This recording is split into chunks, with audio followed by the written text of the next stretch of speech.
السلام علیکم ورحمۃ اللہ وبرکاتہ۔ ناظرین، آج ہم آپ کے لیے ایک نیا واقعہ لے کر حاضر ہوئے ہیں جو کہ بہت ہی خوبصورت واقعہ ہے۔ یہ واقعہ جب نیکی سے خوشی اور گناہ سے دکھ ہو، یہ موضوع دراصل رسول اللہ صلی اللہ تعالی علیہ وسلم کے ایک ارشاد گرامی سے لیا گیا ہے، جسے امام احمد بن حنبل رحمۃ اللہ علیہ نے اپنی مسند میں نقل کیا ہے، اور اس کے الفاظ یوں ہیں: جب تمہیں اپنی نیکی اچھی لگے اور گناہ برا لگے تو تم مومن ہو۔ مطلب ہے کہ اگر قلب و ضمیر میں نیکی اور برائی کے درمیان تمیز کرنے کی صلاحیت موجود ہو، جس کی علامت یہ ہے کہ نیکی کرنے کے بعد فرحت و شادمانی کا احساس ہو، اور گناہ ہو جائے تو طبیعت بوجھل اور دکھ کا احساس ہو، تو جانیے کہ ایمان کا دیا روشن ہے، اور اس روشنی کی موجودگی میں یہ نہیں ہو سکے گا کہ برائی نیکی کی جگہ اور نیکی برائی کی جگہ لے لے۔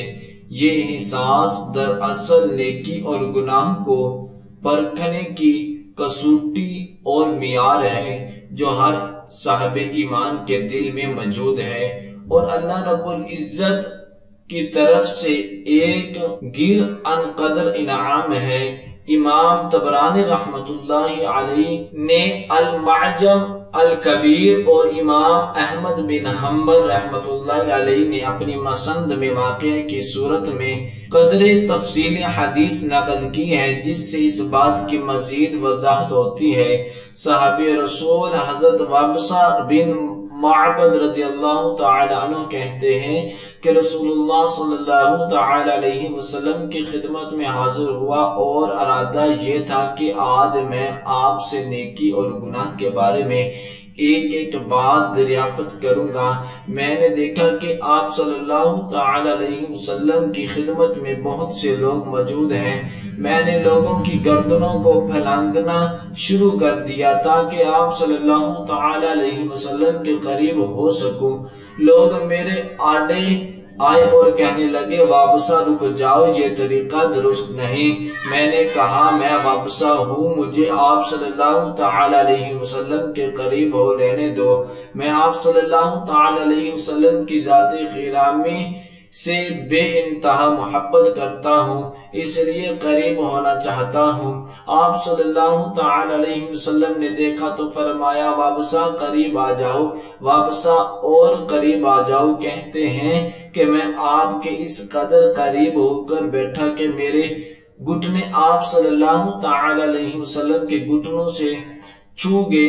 پھر آپ صلی اللہ تعالی علیہ وسلم نے فرمایا، وابصہ میں تمہیں بتاؤں کہ تم مجھ سے کیا دریافت کرنے آئے ہو، یا تم ہی مجھ سے پوچھو گے؟ میں نے عرض کی، یا رسول اللہ صلی اللہ تعالی علیہ وسلم، آپ ہی ارشاد فرمائیے۔ آپ نے فرمایا، آج تم مجھ سے نیکی اور گناہ کے بارے میں دریافت کرنے آئے ہو۔ میں نے عرض کی، جی ہاں، بالکل یہی بات ہے۔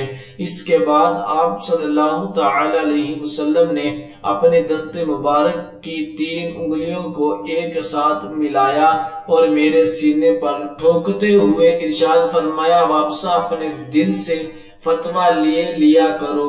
نیکی وہ ہے کہ جس سے دل کو اطمینان اور نفس کو سکون ملے، اور گناہ وہ ہے جو دل میں خلش پیدا کرے اور سینے میں اضطراب اور پریشانی کا سبب بنے، خواہ تجھے لوگ فتویٰ ہی کیوں نہ دے۔ سامعین محترم، غور فرمائیے کہ رسول اللہ صلی اللہ تعالی علیہ وسلم نے کس طرح حکیمانہ انداز میں ایک لمبے مسئلے کو چند جملوں میں حل فرما دیا۔ غالباً صحابی رسول نیکیوں اور گناہوں کی فہرست جاننا چاہتے تھے۔ آپ صلی اللہ تعالی علیہ وسلم نے کسی طویل فہرست کی بجائے ایک معیار اور کسوٹی ان کے حوالے فرما دی کہ اس سے اپنے اعمال کو پرکھ لیا کرو اور اپنے ہی مفتی سے فتویٰ لے لیا کرو۔ حدیث شریف کا آخری جملہ کہ خواہ لوگ تجھے فتویٰ ہی کیوں نہ دے، ایک اور بڑی غلطی کو سلجھا رہا ہے، اور وہ یہ لوگ خواہ مخواہ میں تمہیں مغالطہ دینے اور نیکی اور گناہوں کو خلط ملط کرنے کی کوشش کریں گے۔ ان کے بلاؤں میں ہرگز نہ آنا، دل اور ضمیر کے بات پر کان دھرنا، کیونکہ لوگ غلط کہہ سکتے ہیں مگر ضمیر کبھی بھی غلط نہیں کہہ سکتا۔ یہاں یہ بات بھی ذہن نشین رہنا چاہیے کہ قرآن حکیم نے نیکی کو معروف جبکہ گناہ کو منکر کا نام دیا ہے۔ معروف بھلی اور جانی پہچانی چیز کو کہتے ہیں، اس لیے قدرتی طور پر صاحب ایمان کو اس سے شناسائی ہونی چاہیے۔ وہ اس میں اپنے لیے اپناہیت محسوس کرتا ہے اور اس کے لیے پالنے پر خوشی کا اظہار کرتا ہے۔ منکر اوپری اور غیر مانوس چیز کو کہا جاتا ہے، احاطہ ایمان میں اس کی کوئی شناخت نہیں ہے، اس لیے صاحب ایمان اس سے کبیدہ خاطر ہوتے ہیں۔ اگر سر زد ہو جائے تو وہ دکھی ہو جاتے ہیں۔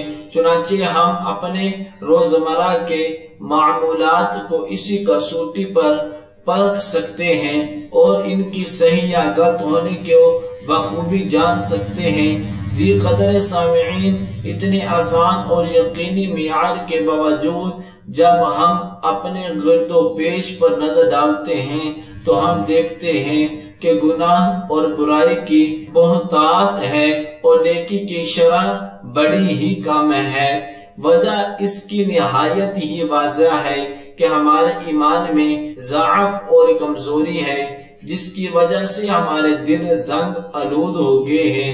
شاید کسی حد تک ہم نیکی کی خوشی کو تو محسوس کر لیتے ہیں، لیکن گناہ اور برائی کا دکھ محسوس کرنے سے قاصر ہیں۔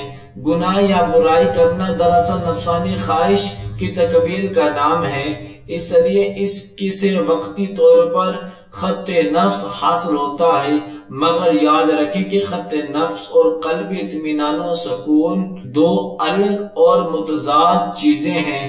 یہ حظ نفس ہی ہے جو گناہ اور برائی کی شرح کو بڑھا دے، لہذا بڑی ہی ہوشیاری کی ضرورت ہے۔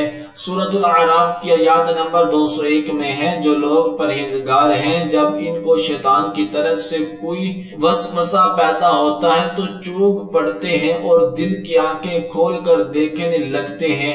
حضرات گرامی، یہ بات ہم پر مخفی نہیں کہ جس طرح نیکی اور گناہ کا تعلق حقوق اللہ سے ہے، اسی طرح ان کا تعلق حقوق العباد سے بھی ہے۔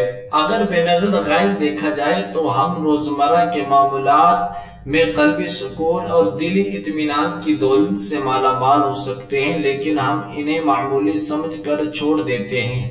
اسی طرح بہت سی باتیں ایسی ہیں جو واقعتاً دکھ اور تکلیف کا باعث بنتی ہیں، مگر ہم بے سوچے سمجھے ان کا ارتکاب کر لیتے ہیں اور غیر شعوری طور پر خوشی سے محروم اور دکھوں کے ہجوم میں گر جاتے ہیں۔